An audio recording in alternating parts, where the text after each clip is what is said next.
Ako po si Dr. Benigno Manlapas, isang doktor na ang puso at dedikasyon ay para sa pag-aalaga ng ating mga nakatatanda.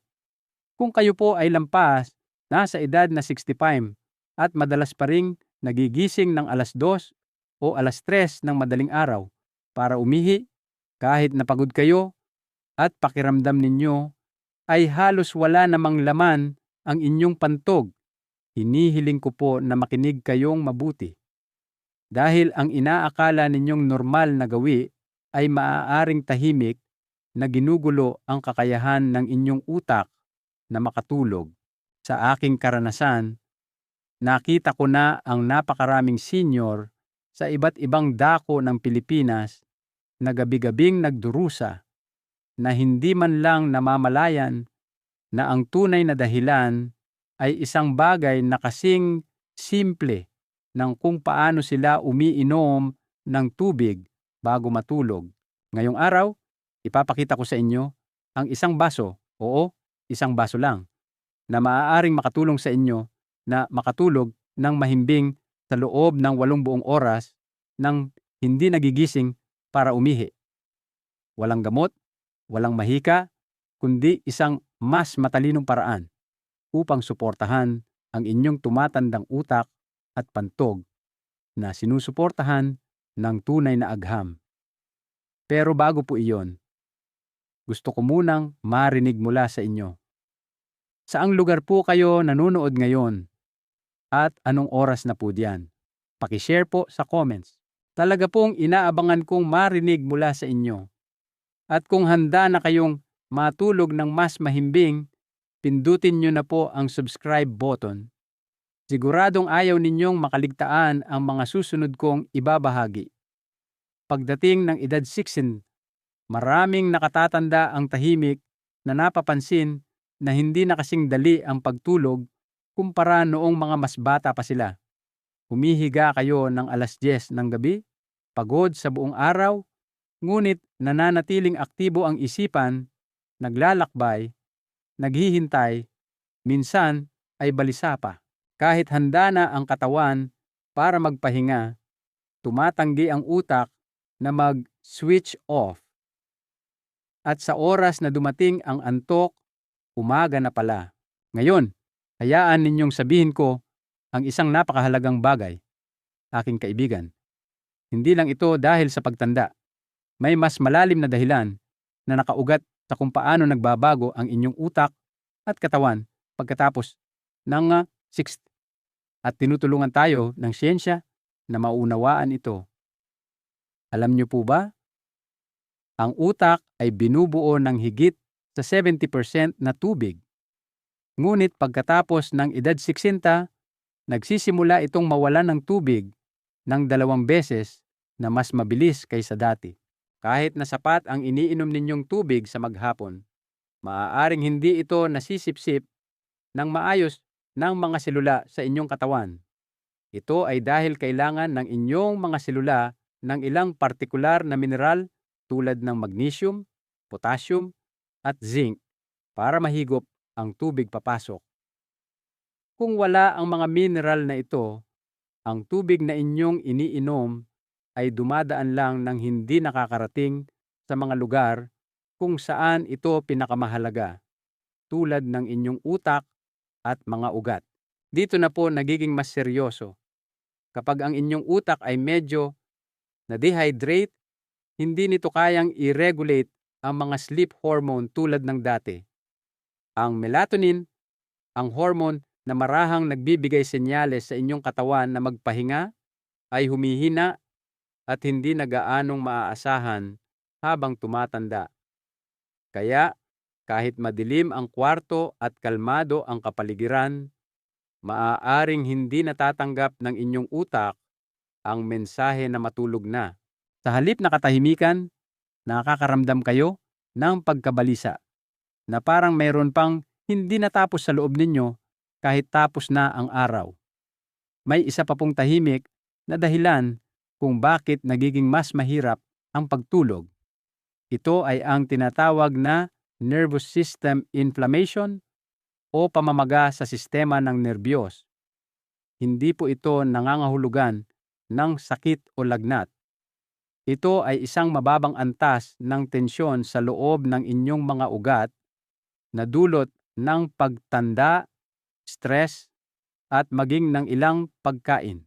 Ang pamamaga na ito ay nagpapataas ng tibok ng inyong puso sa gabi, nagpapatigas ng mga kalamnan, at pinapanatiling alerto ang utak kahit hating gabi na.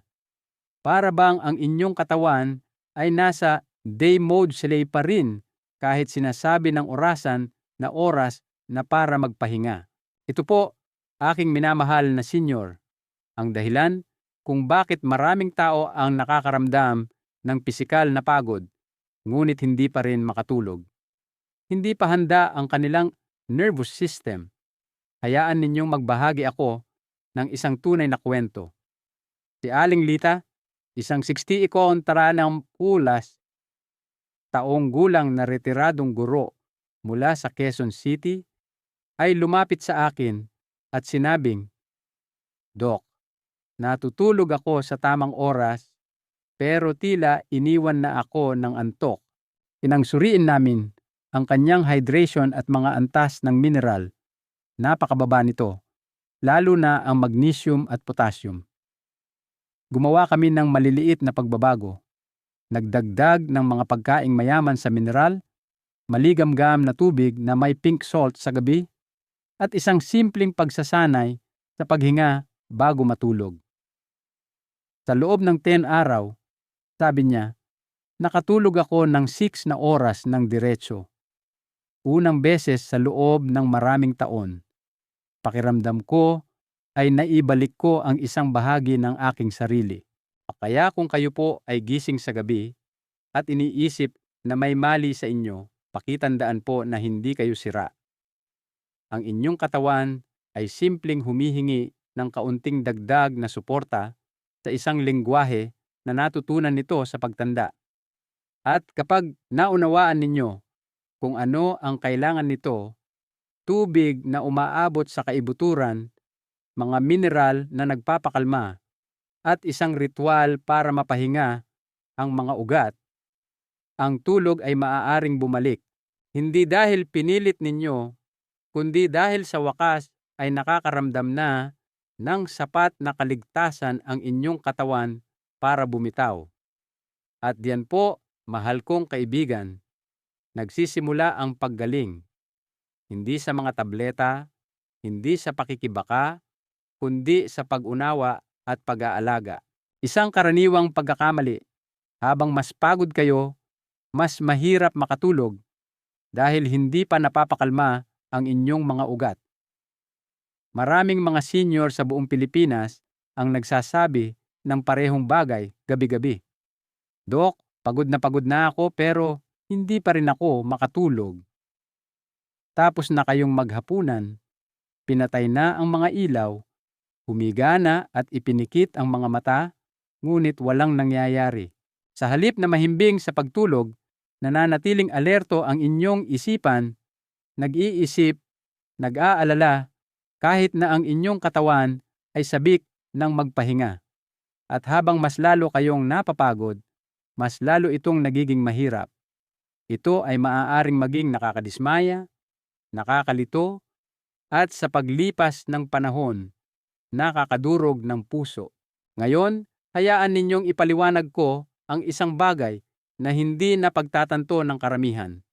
Ang tulog ay hindi dumarating dahil lang sa pagod ang inyong katawan. Dumarating lamang ito kapag ang inyong nervous system ay nakakaramdam ng sapat na kaligtasan para bumitaw. Iyan ang tunay na switch, hindi ang pagod na mga kalamnan, hindi ang mahabang araw, kundi ang isang kalmadong nervous system. Kung ang inyong utak ay nasa estado pa rin ng pagka-alerto, kahit ang isang buong araw ng mabigat na trabaho ay hindi makakatulong sa inyong makatulog. At nakalulungkot, ito mismo ang nangyayari sa maraming senior pagkatapos ng edad 60. Habang tayo po ay tumatanda, ang nervous system ay nagiging mas sensitibo.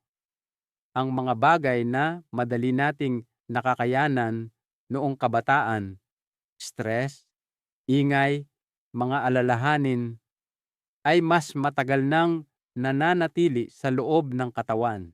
Ang ating utak ay lumilipat sa tinatawag ng mga doktor na fight or flight mode, isang estado ng kaligtasan kung saan naniniwala ang isip na dapat itong manatiling alerto.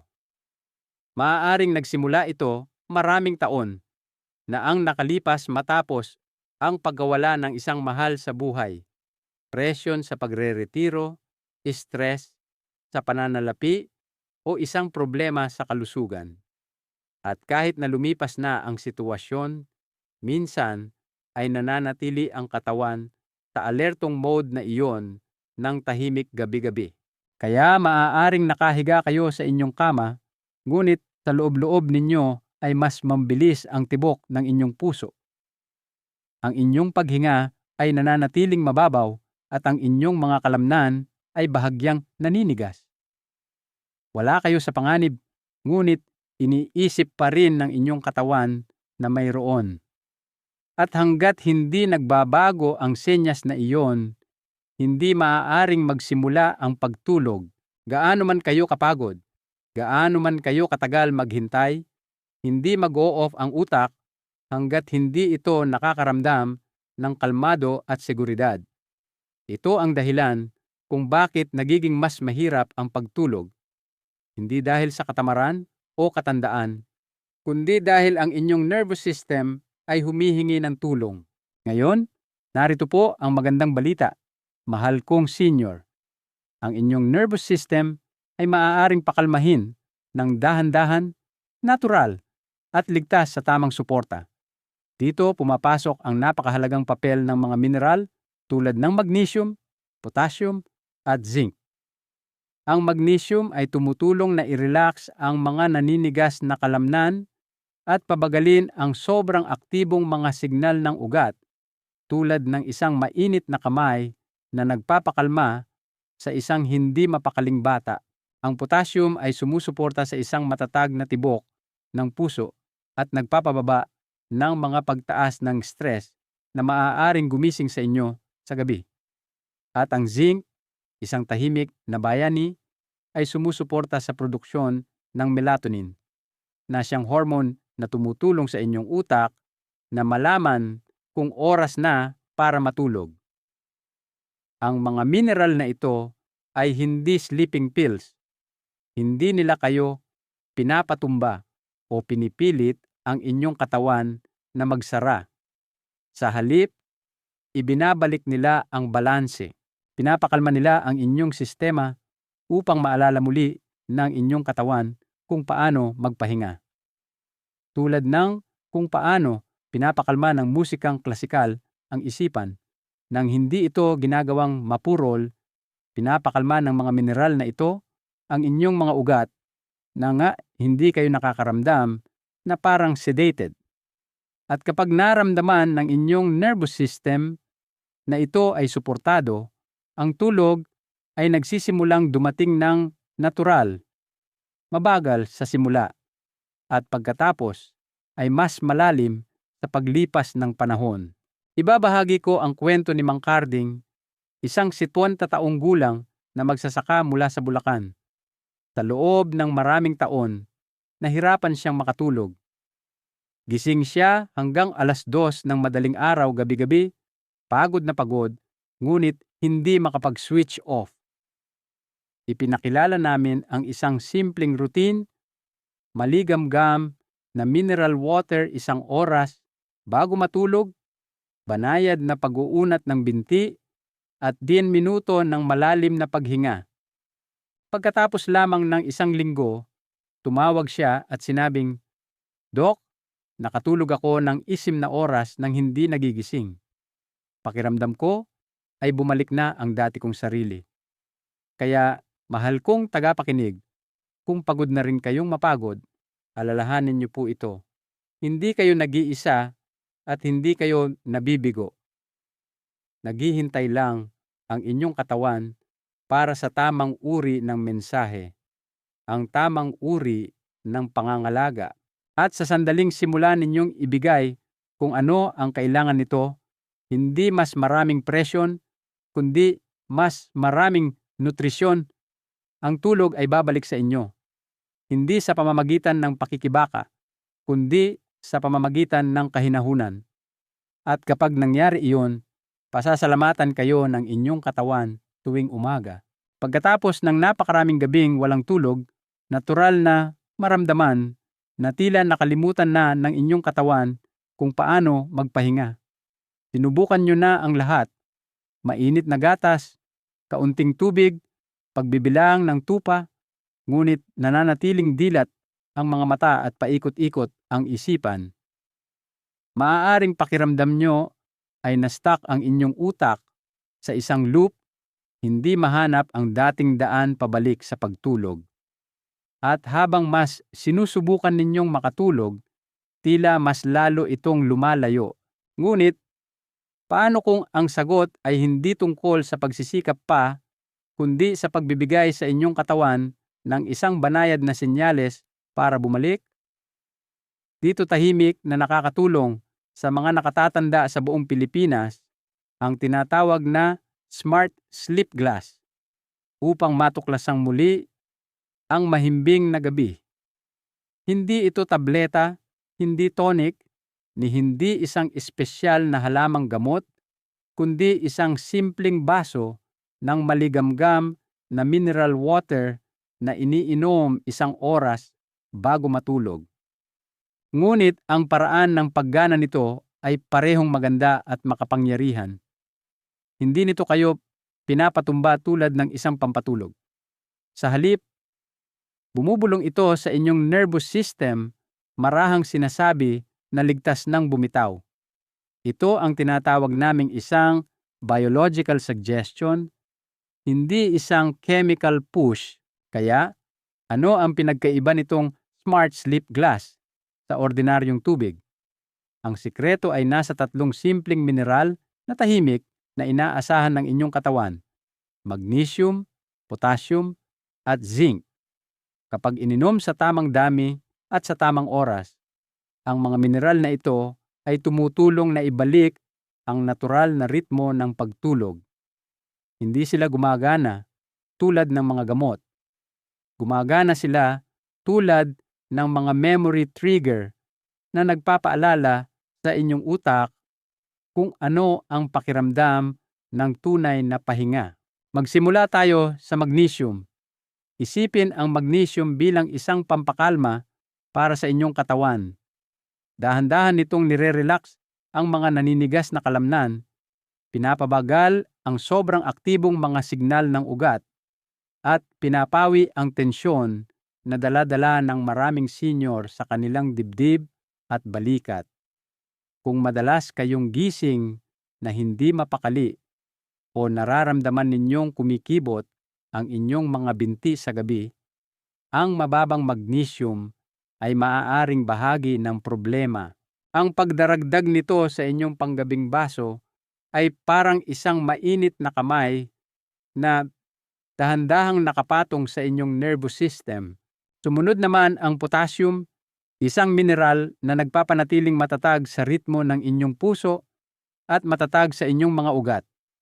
Kapag mababa ang potassium, kahit isang maliit na alalahanin ay maaaring magdulot ng palpitations, mababaw na paghinga, at pagkagising sa gabi.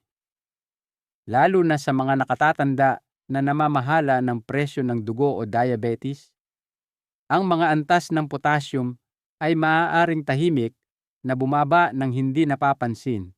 Sa pamamagitan ng pagpapanumbalik ng potassium sa pamamagitan ng inyong panggabing baso, binibigyan ninyo ang inyong puso at utak ng pakiramdam ng balanse. At ang balanse ay nag-aanyaya ng tulog. At nariyan din ang zinc, ang madalas na nakakalimutang trace mineral na may tahimik ngunit mahalagang papel. Tinutulungan ng zinc ang inyong utak na gumawa ng melatonin, ang hormone na nagbibigay senyales na oras na para magpahinga. Pinabawasan din nito ang mababang antas ng pamamaga sa utak, na isang nakatagong dahilan kung bakit Maraming tao ang nakakaramdam na alerto sa gabi kahit na sila ay pagod na pagod. Para sa mga nakatatanda, napagod na ang isip, ngunit hindi mapigilan ang kanilang mga iniisip, maaaring ang zinc ang nawawalang piraso. Magkakasama, ang mga mineral na ito ay hindi kayo pinapatulog, pinapatatag nila kayo. Tinutulungan nilang i-regulate ang panloob na kuryente ng inyong katawan, ang maliliit na signal na gumagalaw sa pagitan ng inyong utak at mga kalamnan. At kapag ang mga signal na iyon ay kumalma, naaalala ng katawan, naaalala kung paano mag-relax, kung paano lumambot, kung paano matulog. Hindi ito nangyayari na parang switch ng ilaw. Ngunit sa loob ng ilang gabi, maraming mga senior ang nagsisimulang makaramdam ng isang tahimik na pagkakaiba. Hayaan ninyong ikwento ko si Tita Elena mula sa Cebu, edad 72. Sinabi niya sa akin, nasubukan ko na ang mga sleeping tablet, mga langis, maging ang pagdarasal, ngunit gising pa rin ako ng 3 beses bawat gabi. Hiniling namin sa kanya na subukan ang Smart Sleep Glass. Isang baso lang ng maligamgam na mineral water na may pink salt na ininom ng 9:00 ng gabi. Sa loob ng 1 linggo, sabi niya, hindi ako nagising hanggang 4:30 ng umaga, unang beses sa loob ng maraming taon. At pagkatapos ng 2 linggo, tumawag siya para sabihin, Dok, sariwa ang pakiramdam ng mga mata ko sa umaga. Mas mabagal ang aking mga iniisip. Pakiramdam ko ay nabubuhay akong muli. Sa Davao, si Lolo Jose, edad 69, ay may katulad na karanasan. Dati siyang naglalakad-lakad sa pasilyo ng kanyang bahay ng 2:00 ng madaling araw, hindi makatulog. Naniniwala siyang permanente na ang kanyang insomnia. Ngunit nang simulan niya ang kanyang smart sleep ritual, isang maliit na baso, 200 mililitros ng maligamgam na mineral water na hinalo ng kutsarang kahoy, dahan-dahang hinigop, may nagbago. Pagkatapos ng temo araw, sinabi niya, hindi ko na kinatatakutan ang oras ng pagtulog. Natututo na muli ang katawan kong magpahinga. Ngayon, maaari ninyong itanong, bakit hindi na lang uminom ng mas maraming tubig sa maghapon? At iyan ay isang magandang tanong. Ang katotohanan, hindi lang ito tungkol sa pag-inom. Ito ay tungkol sa pagsipsip. Kung wala ang mga mahahalagang mineral na ito, ang tubig ay dumadaan lamang sa inyong katawan nang hindi umaabot sa mga ugat at utak na pinakanangangailangan nito. Kaya, kahit hydrated kayo, maaaring nagugutom ang inyong mga selula. Ito ang dahilan kung bakit ang pagdaragdag ng mga mineral ay gumagawa ng lahat ng pagkakaiba. Upang gumawa ng sarili ninyong smart sleep glass, ang kailangan nyo lang ay mga 200 ml o isang maliit na baso ng maligamgam na mineral water. Hindi kumukulo, maligamgam lang. Magdagdag ng kalahating kutsarita ng mineral-rich salt tulad ng Himalayan pink salt o isang ligtas na food-grade blend na may magnesium at potassium. Haluin gamit ang isang kutsarang kahoy at dahan-dahang higupin. Panatilihin ang bawat higop sa inyong bibig ng 2 hanggang 3 segundo bago lunukin. Nakakatulong ito para mas mabilis na makapasok ang mga mineral sa inyong daluyan ng dugo. Inumin ito mga 1 oras bago matulog. Pagkatapos ay umupo ng mahinahon, magbasa ng isang bagay na magaan o simpleng huminga ng malumanay sa loob ng ilang minuto. Ipaalam sa inyong katawan na oras na para magpahinga. Minamahal kong senior, hindi ninyo kailangang pilitin ang inyong katawan na matulog. Kailangan nyo lang itong gabayan ng malambing, palagian, at may pag-aalaga. Ang isang basong ito ay maaaring mukhang maliit, ngunit nagsasalita ito sa lengguwahe na nauunawaan ng inyong nervous system. At kapag ang inyong sistema ay nakakaramdam na ng kaligtasan, babalik ang tulog, hindi bilang isang pakikibaka, kundi bilang isang natural na bahagi ng buhay, hindi bilang isang gawain, kundi bilang isang regalo. Kaya ngayong gabi, hayaan ninyong ang Smart Sleep Glass ang maging inyong banayad na paanyaya, isang mensahe sa inyong utak na nagsasabing pwede ka nang tumigil ngayon. Tahimik na ang mundo. Handa na ang katawan. Hayaan mong umuwi muli sa iyo ang tulog. Pagdating sa kalusugan pagkatapos ng edad 60, hindi palaging tungkol sa paghahanap ng bago. Minsan, ito ay tungkol sa paggawa ng isang bagay na pamilyar, ngunit ginagawa ito sa tamang paraan. Maraming nakatatanda sa Pilipinas ang umiinom ng maligamgam na tubig bago matulog. Ang ilan ay nagdaragdag ng luyang dilaw, ang iba ay mas gusto ang anis, at ang iba ay plain lang. Ngunit ngayon, gusto kong ipakilala sa inyo ang isang napaka-espesyal na bersyon ng inuming iyon sa gabi, ang tinatawag nating Smart Sleep Glass. Hindi ito isang magarbong recipe o isang suplemento mula sa ibang bansa. Ito ay isang bagay na maaari ninyong gawin sa inyong sariling kusina sa loob lamang ng 2 minuto. Magsimula tayo sa pinakamahalagang bahagi, ang tubig mismo.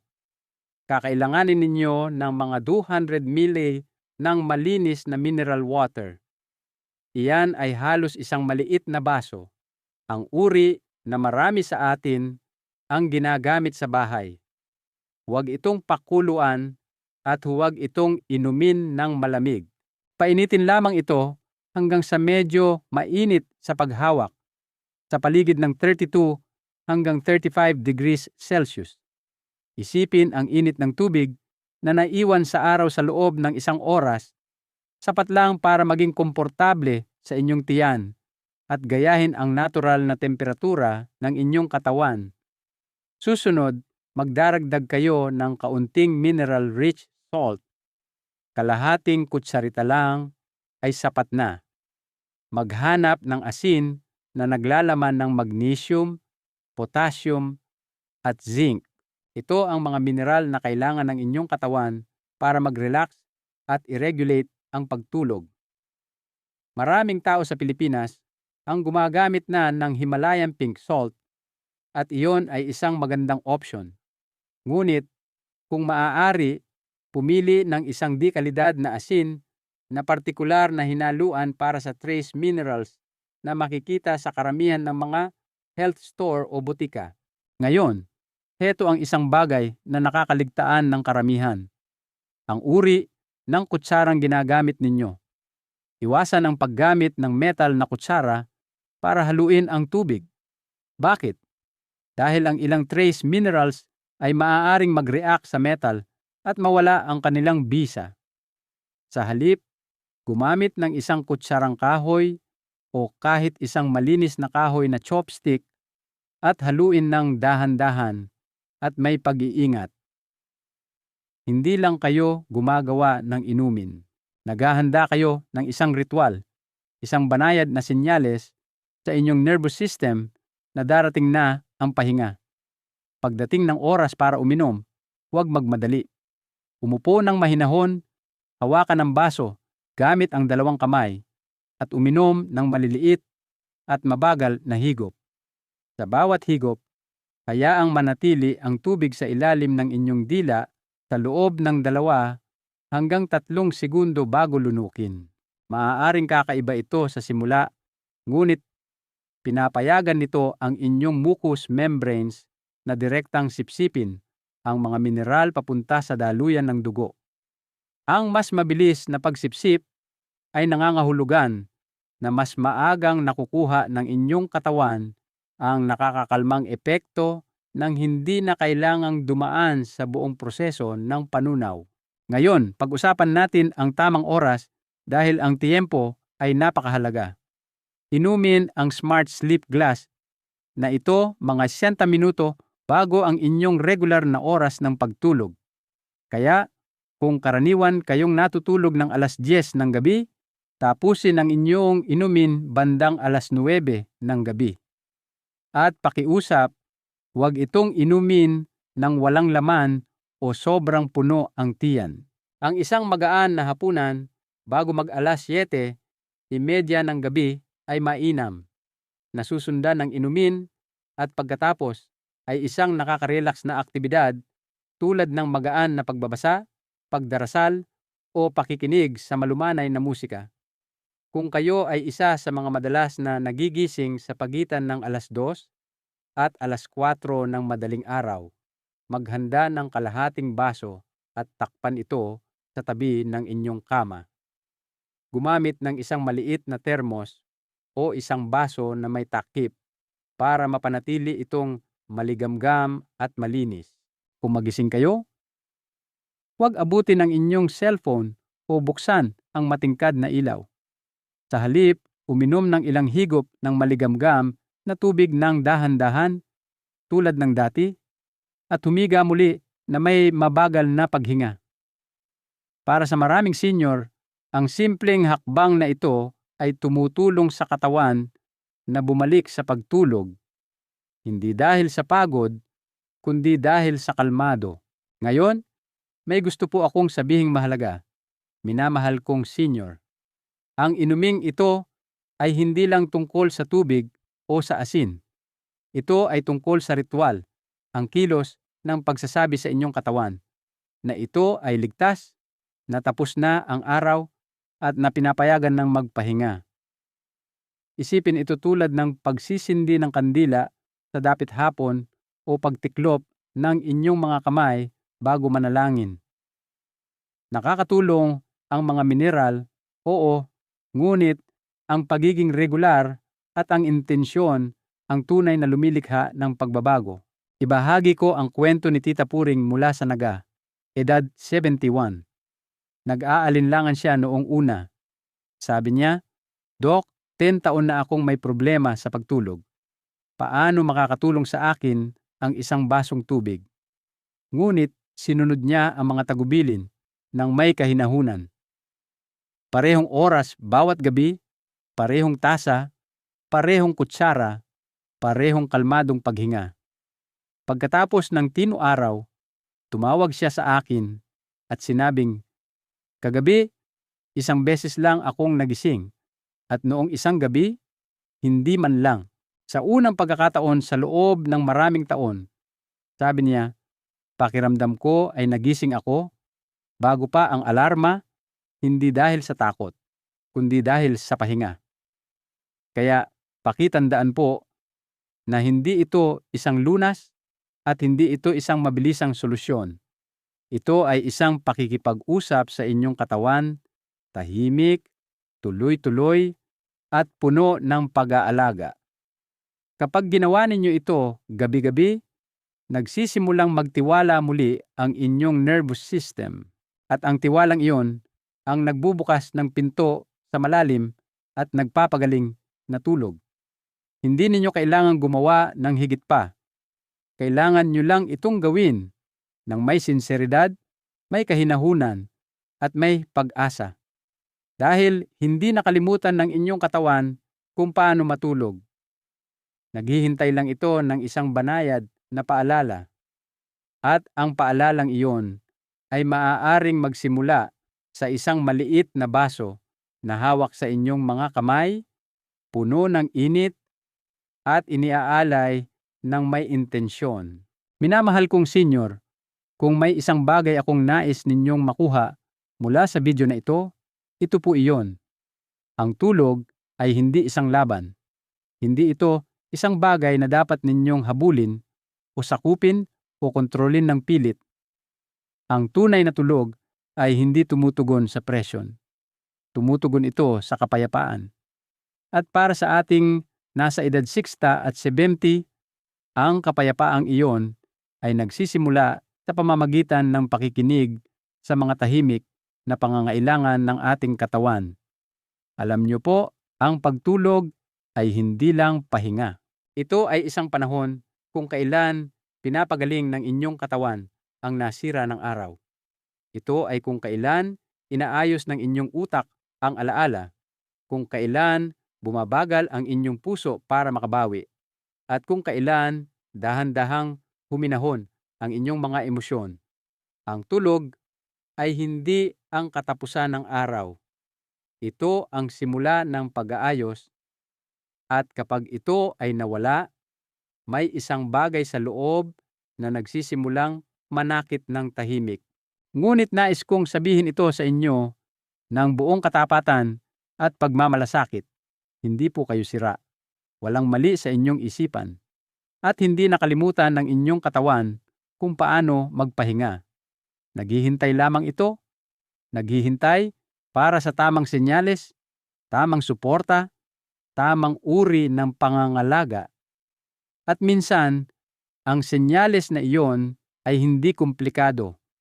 Maaari itong magmula sa isang bagay na kasing simple at payak ng isang maligamgam na baso ng mineral-rich water. Oo, ang isang basong iyon na inihanda ng may intensyon, dahan-dahang ininom, at marahang inuulit gabi-gabi ay maaaring maging isang pintuan. Isang pintuan, pabalik sa balanse. Isang maliit na gawa ng pag-aaruga na nagsasabi sa inyong nervous system, ligtas ka na ngayon. Maaari ka nang bumitaw. Kapag ginawa ng may pasensya, ito ay nagiging higit pa sa isang inumin. Nagiging isang ritual ito ng tiwala sa pagitan ninyo at ng inyong katawan. Kaya't huwag nyo na pong pilitin ang tulog ngayong gabi. Sa halip, anyayahan ninyo ito. Lumikha ng mga kondisyon para ito ay bumalik, hindi bilang isang estranghero, kundi bilang isang matandang kaibigan. Hayaan ninyong maging kalmado ang inyong gabi, malambot ang inyong hininga, at banayad ang inyong mga iniisip. Hayaan ninyong matagpuan kayo ng tulog hindi dahil hinabol ninyo ito, kundi dahil pinahintulutan ninyo ito. Kung mayroong kahit kaunti sa mensaheng ito na nakaantig sa inyo, inaanyayahan ko kayong subukan ang maliit na pagbabagong ito sa loob ng 7 gabi. Hindi magpakailanman, 1 linggo lang. Bigyan ninyo ng pagkakataon ang inyong katawan na tumugon. At kung payag kayo, i-type ang salitang pag-asa sa mga komento. Ang isang salitang iyon ay maaaring magbigay ng lakas sa iba pang tahimik na nanonood tulad ninyo.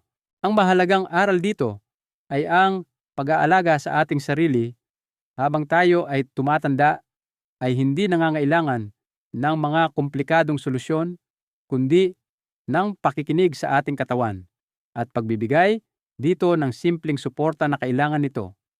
Ang pagbabalik sa mahimbing na tulog ay isang paglalakbay ng pagbabalik loob sa sarili nating pangangailangan.